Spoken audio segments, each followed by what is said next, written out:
Sekarang ini di Merauke ini kita susah ya dengar orang bicara pakai bahasa ibu ya, terutama pakai bahasa Mari nih. Susah ya. Sudah jarang kan. Jarang ya, jarang sekali. Paling orang-orang tertentu saja. Kalau di kampung, Kampung masih ada yang masih menggunakan bahasa daerah. Bahkan anak-anak kecil masih fasih. masih fasih ya. Kampung-kampung lokal tapi. Tapi kalau kampung trans ya sudah berbaur. Yang saya belum bisa bahasa Mari ini.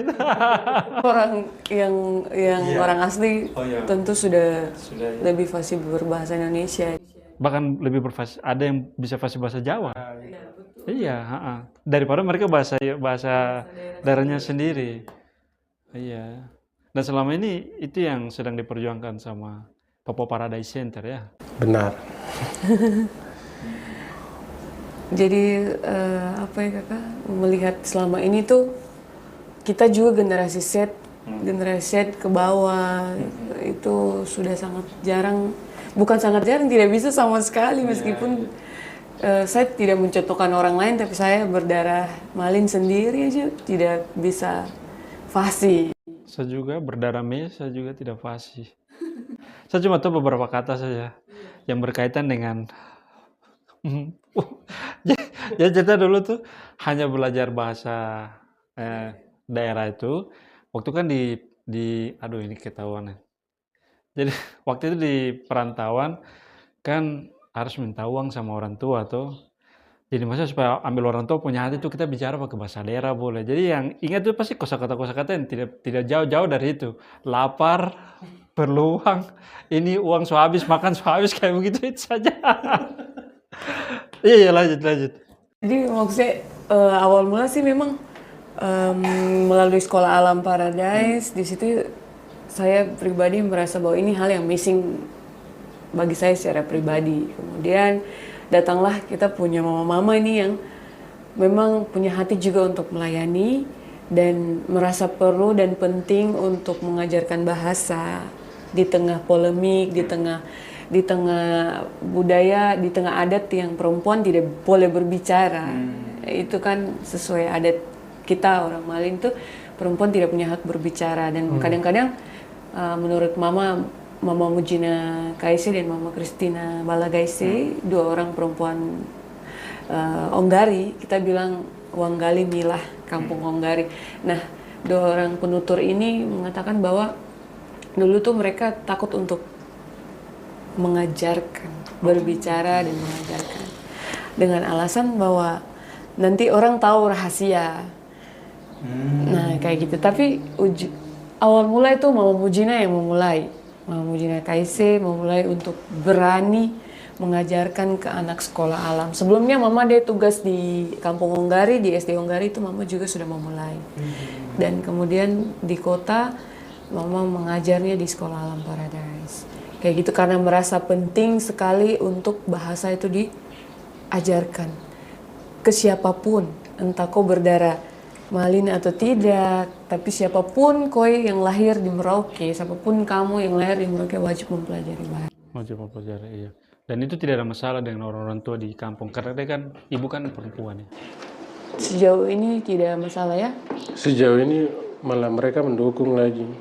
Karena kita kasih pemahaman bahwa tinggal sedikit lagi bahasa ini semua hilang. Dimakan usia. Dimakan usia kayak begitu kan. Jadi apa namanya? Mama akhirnya kedua mama nih semangat untuk mengajarkan itu bahasa Malin. Jadi berawal dari kata-kata yang sederhana yang kita pakai sehari-hari kayak selamat pagi, selamat siang, apa kabar kayak gitu. Jadi kayak waningga kueme, selamat pagi, terus apa kabar? Kok bagaimana kabar kayak gitu. Terus biasa mama dong tanya itu, yang mama dong ajarkan dan saya juga belajar apa waninggap ka ai. Itu kata tanya, ai itu kan kata tanya. Jadi biasanya di acara-acara besar biasa bilang waninggap ka. Sebenarnya itu masih kurang kayak gitu. Harusnya waninggap ka ai. Dan itu semua logat. Semua logat. Iya. kayak gitu. Malin tanah besar, Maningap kayak apa kabarmu, kayak gitu. Terus ya kita jawab, Maningap kakenok, baik, saya baik, kayak gitu. Nah, itu sih yang saya juga belajar dari kedua mama yang luar biasa ini, dan juga anak-anak bukan hanya belajar bahasa, tapi kita banyak belajar tentang budaya, cara bikin parak, cawat, terus cara kita melantunkan nyanyian-nyanyian daerah, nyanyian-nyanyian dalam bahasa Malin, baik itu apa tarian si sendiri maupun gaga, elil, itu yang kita bilang nyanyian ratapan ya. Kayak gitu semua tuh mama dong ajar. Bikin sagu sen, kumbu tidak. Apa itu? Kumbu. Kumbu tidak. Itu tuh sagu yang campur kelapa muda. Muda. Lebih beda lah dan shape ya. Itu beda. Beda. Kakak harus coba kayaknya. Itu lebih Nanti pakai itu bikin bersakis itu. kayak begitu Kak. Terus ya versi Kalau pakai tua sendiri, kenapa sama pakai tua tergerak untuk mendukung? Seperti yang tadi kakak dengar aja, Kak Kone bilang dia berdarah Marin. Tapi dia baru tahu Waningap Kuemek selamat pagi di usia 30 tahunan. Ngeri kan? SMA kali. Sedangkan saya dari tempat di mana saya berasal itu, bahasa daerah tuh hal yang sangat penting untuk kita pelajari. Sampai di sini kaget loh, kok tidak bisa anak-anak ini. Sampai Kak Kone sendiri saya usia begini baru dia tahu selamat pagi yang simple aja tuh. Makanya kita sama-sama satukan pikiran bersama mama-mama nih bagaimana kita lihat bahasa nih ke depannya. Supaya jangan sampai jadi cerita di museum kalau dulu ada bahasa Marin. Iya. Betul. Kayak begitu. Jadi selama ini dengan Mama Mujina dorang sudah buat kegiatan-kegiatan apa? Pelatihan bahasa. Ini ke siapa? Melatihnya ke siapa? Kalau bukan pelatihan bahasa sih kayak kita belajar bahasa. Iya, belajar bahasa. Mulai dari anak-anak sekolah alam. Selain anak-anak sekolah alam, kita yang tua-tua bangka yang dari luar juga, tertarik kayaknya bagus ini. Supaya bisa bicara bahasa Marin. Supaya kalau komunikasi dengan bahasa daerah kan kita bisa menunjukkan identitas itu loh. Yang orang lain saja bangga, apalagi yang pemilik bahasa. Seharusnya bangga kalau orang lain bisa berbahasa bahasa daerahnya. Kak Kone lanjut. Iya, tapi maksudnya khusus untuk kita orang Malin ya Kakak, kalau yang di luar Papua pasti dia akan bangga saat orang rambut lurus berbahasa dengan dia punya bahasa. Kalau di daerah gunung itu saya lihat sekali dan biji mata sendiri bahwa rambut lurus berbicara fasih bahasa gunung itu pele dong paling bangga sekali. Tapi kalau di Merauke saat kita berbahasa Malin dan salah, itu kok kena oleh habis. Nah kayak gitu mungkin kita bisa merubah pola pikir, mindset. Selama ini kita gandeng tangan juga dengan Balai Bahasa Papua yang sudah lebih dulu sebagai tonggak lah kayak gitu, yang memulai merevitalisasi bahasa Malin. Karena menurut catatan penelitian Balai Bahasa Papua memang bahasa Malin sudah menuju kepunahan dengan apa namanya semakin sedikitnya penutur ya. Kayak gitu akhirnya sudah 3 kali merevitalisasi bahasa di Merauke kayak gitu. Penuturnya itu penutur pasif atau aktif? Kalau bisa dipresentasikan itu penutur pasif itu lebih banyak dibanding penutur aktif. Kan waktu dengar mereka paham gitu. Tapi mau balas dengan bahas. Iya begitu. Terus lebih banyak anak-anak yang berdarah asli kemudian keluar sekolah dan lain-lain sudah gengsi untuk berbicara dengan bahasa daerah kayak begitu. Terus dengan macam-macam dialek, macam-macam dialek, kemudian mengundang perseteruan lah. Sapu dialek tuh begini, jadi yang kamu pelajari tuh bukan sapu dialek kayak gitu. Pemahaman-pemahaman kayak gitu sih yang membuat akhirnya kita punya bahasa ini semakin terkikis menuju kepunahan. Tapi menurut saya masih bisa tolong. Masih bisa ya? Ya, karena belum punah. Belum. Betul, masih bisa berjuang sama-sama. Kalau sejauh ini yang ini dari Papa Paradise tahu ada semacam buku besarnya untuk pelajari bahasa Marin kah? Meskipun mungkin salah satu dipilih dari salah satu dialek, bukan itu kan penting karena misalnya kalau memang kita mau melestarikan, kita harus perlu bawa dia masuk ke dalam misalnya kurikulum atau bawa dalam program-program pemerintah kayak gitu. Sudah ada kah? Kalau saya pernah dengar sih, cuma saya belum lihat bukunya secara langsung. Kamus ya kalau tidak salah. Iya. Kamus bahasa Marin. Cuma diedarkan atau saya beli langsung belum ada. Cuma sejauh ini kita yang sedang menginisiasi itu. Ya. Membuat buku saku. Kalau buku saku ya? Kalau kamus itu sudah dimulai dari kita punya saya sebut Tete ya, saya panggil Tete, budayawan. Ini bukunya belum tersebut. Iya, belum tersebut. Sudah terbit ya. Beberapa ada di perpustakaan daerah, tapi belum tersebar luas kayak begitu. Entah karena belum keluar ISBN-nya atau makanya belum pernah dibedah gitu ya. Iya, harus ada ISBN atau nomor dari pusat dan kemudian bisa diterbitkan ribuan buku.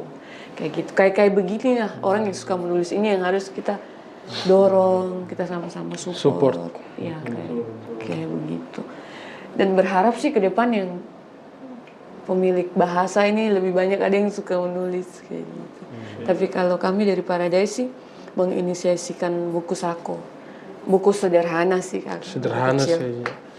Yang untuk anak-anak. Bisa masuk. Buku saku yang bisa dipakai sehari-hari gitu. Selamat pagi, selamat siang, kayak gitu ya. Anggota tubuh, terus kata-kata yang familiar sering diucapkan setiap hari. Pasar, minta uang. Karena itu saya pelajari dulu. Saya harus pelajari bahasa-bahasa itu bertahan hidup di perantauan. Saya harus pakai bahasa daerah. Itu salah satu faktor memang saya harus belajar waktu itu. Pakai belajar bahasa daerah. Misalkan begini. Naita ya, ani didi, ani nota mumai, ani megebeu no. Kayak seperti begitu. Tapi memang betul ya, karena pengetahuan lokal itu terselip di dalam bahasa. Kalau bahasa hilang, pengetahuan itu hilang gitu.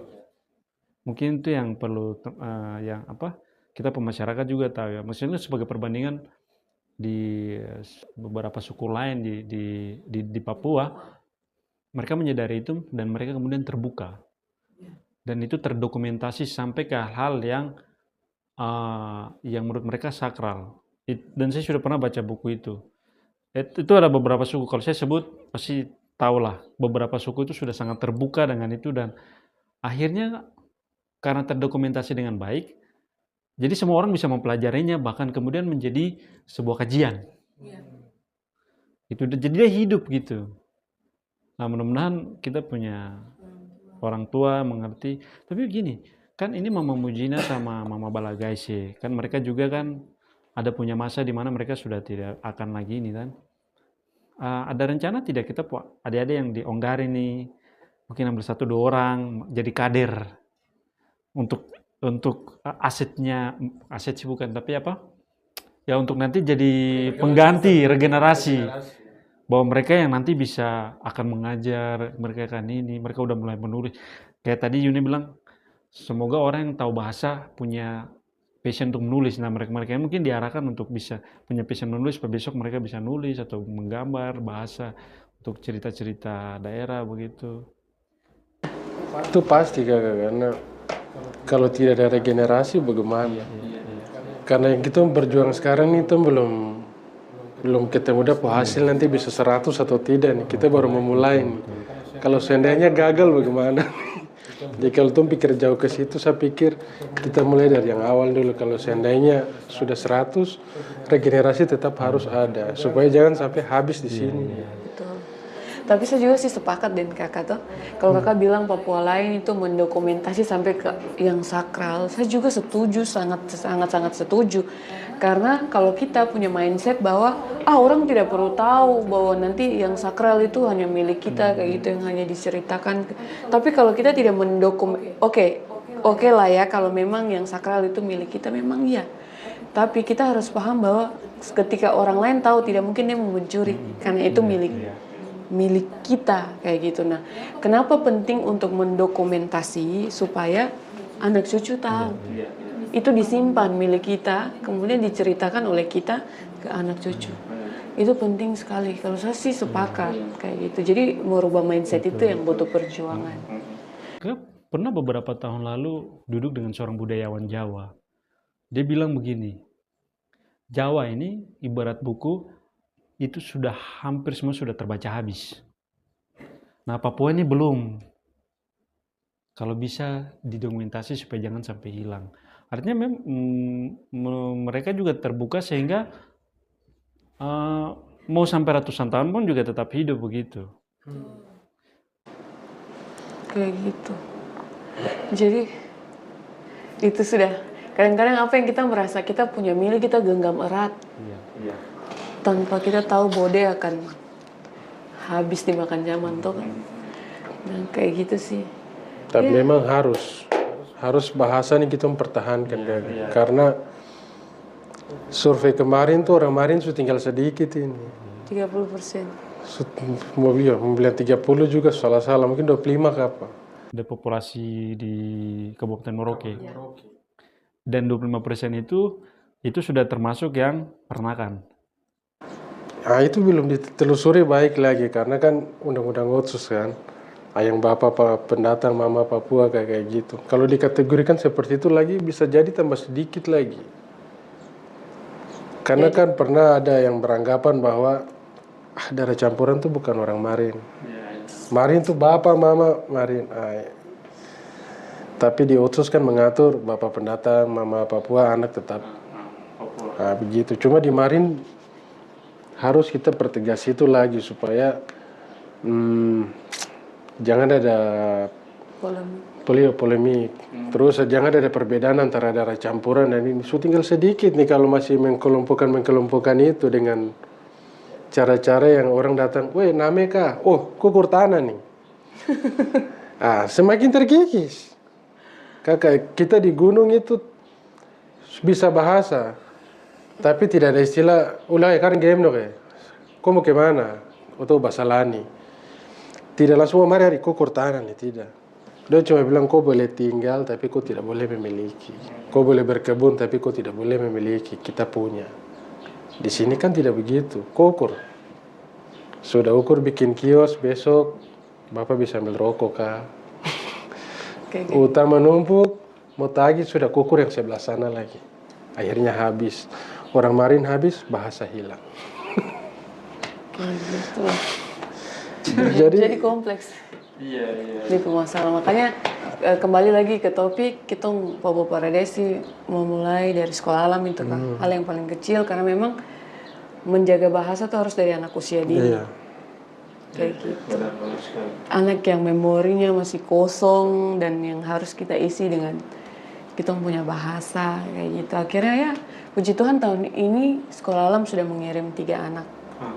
Sekolah alam tambah 1 ya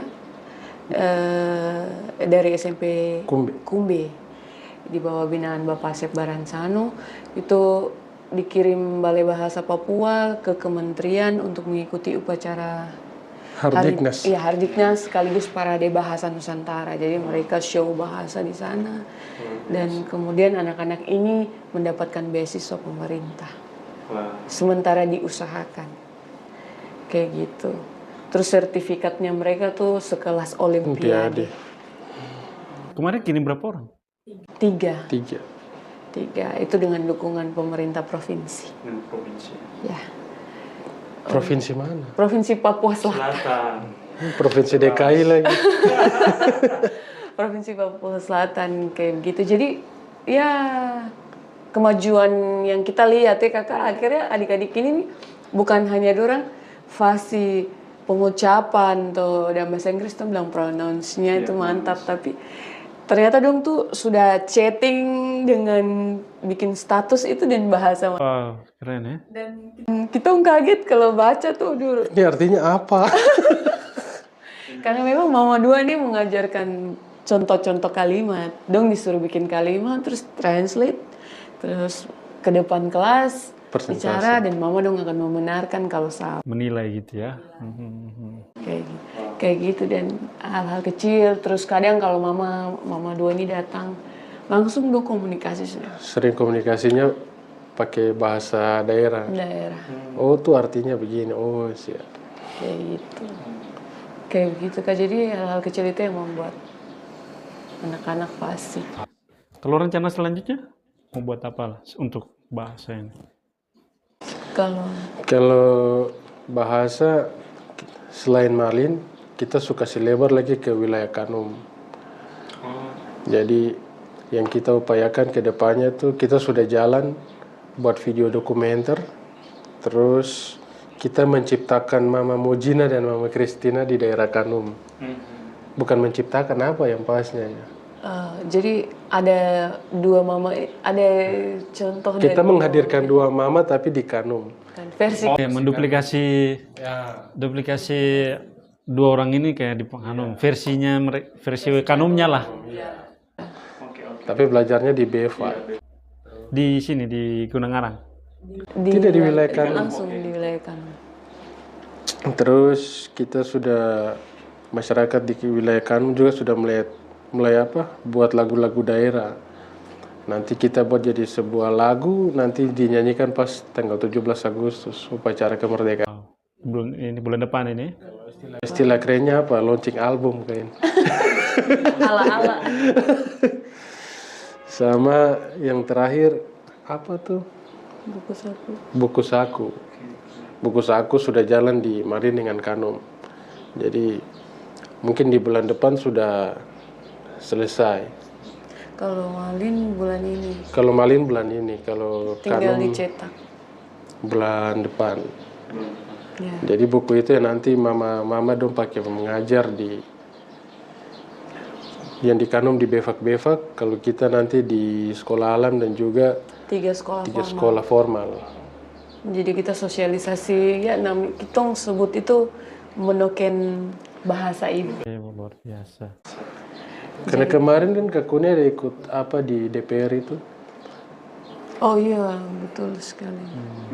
Mengenai kebijakan tuh Kakak, kan kalau kita berjuang sendiri-sendiri Tidak mungkin. bisa. Kayak gitu. Akhirnya Balai Bahasa memikirkan bahwa sangat penting Perda. Pemerintah harus mendukung kita melalui peraturan daerah tentang pelindungan bahasa ibu. Per bulan Mei kan Juni kemarin sudah uji publik dengan komisi 1 kah kalau tidak salah. Itu kita sudah uji publik selesai dan semua menyetujui itu, dihadiri oleh berbagai pihak lah yang mendukung. Akhirnya semua sudah oke dan siap disahkan 6 bulan setelah uji publik itu oleh Kemenkumham. Jadi nanti akan disahkan, kemudian akan disosialisasi. Jadi berimbas bahwa akan ada 50 orang guru penutur yang digaji dengan dana otsus yang masuk di sekolah-sekolah formal untuk mengajar muatan lokal bahasa Malin. Kayak begitu. Itu pertama. Kedua, di kantor-kantor dan semua tempat umum akan diberlakukan bahasa Malin. Akan ditentukan oleh bupati sehari di mana kita akan bahasa Makleuka, bahasa Kima-Kima. Ibu di tanah ini. Dua bahasa ibu di tanah ini. Kayak gitu. Nanti ditentukan pemerintah, mungkin di arah kota sesuai dengan zonasi mau pakai bahasa ibuti, ya tergantung dari pemerintah. Yang jelas ada satu hari di mana kita menghargai bahasa daerah di sini dengan berbusana Malin. Kayak gitu. Luar biasa. Berapa menit? 5 menit. Oke. Berarti mungkin bisa juga dengan ide wisata bahasa ya. Bahasa dikreasi menjadi sebuah daya tarik untuk orang datang dan mempelajari bahasa di sini gitu mungkin ya bisa juga kayak gitu. Nanti kakak coba dengar nanti lagu-lagu Kanum nih kalau jadi, dia tuh kalau kita tutup mata baru dengar kayak kita lagi dengar lagu PNG begitu. Mirip. Dia punya bahasanya tuh kayak mirip-mirip bahasa di sebelah. Nah, mungkin mereka perbatasan kah? Kali bahasa itu. Tapi kakak ide bagus sekali. Kayak di kampung bahasa itu tuh di Kediri. Kayaknya bagus sekali kalau Di sana kan bahasa Inggris. Di sini kita wisatanya bahasa. Jadi kita datang untuk belajar bahasa. Bisa. Yang penting kita kuat di penutur. kuat di masyarakatnya dulu, Ya. orangnya. Popo Paradise pegang peran itu ya, mendampingi masyarakat mereka. Perjuangan besar juga. Tidak gampang. Iya.